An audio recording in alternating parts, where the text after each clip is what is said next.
Hillary Clinton has released her 2015 income tax return, showing the Clintons earned just over $10.5 million last year. She is renewing calls for Donald Trump to release his tax records. Trump is still under fire for repeated claims that President Obama is the founder of ISIS. Today, Trump backtracked, saying his comments were sarcastic.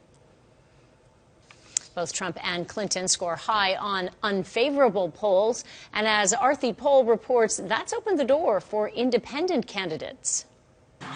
The battle of the most disliked nominees. This is unbelievable. Some voting for Republican candidate Donald Trump because they can't stand Hillary Clinton.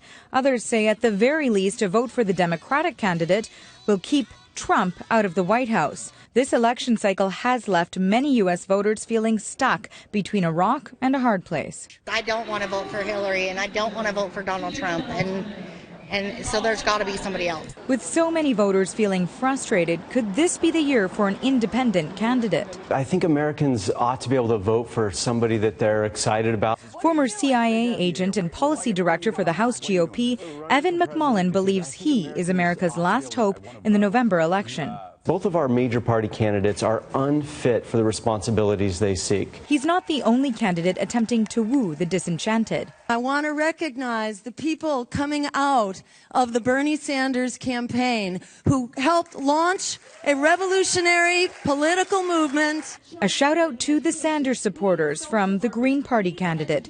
Jill Stein ran in 2012 and received about 500,000 votes, barely a drop.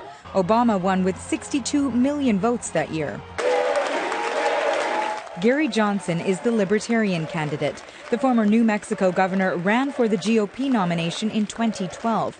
With 3 months until polls open, his campaign is putting a positive spin on its relative invisibility. And that's also exciting about moving forward is that 60% of Americans don't even know who we are. And there are Americans who say Johnson may not be their number one choice, but he'll do.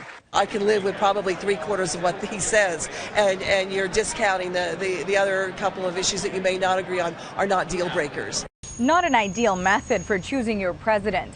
But it's unlikely alternative candidates will make much of a dent in this year's election. A recent poll shows if Americans cast their ballots this week, fewer than 10% would vote for an independent.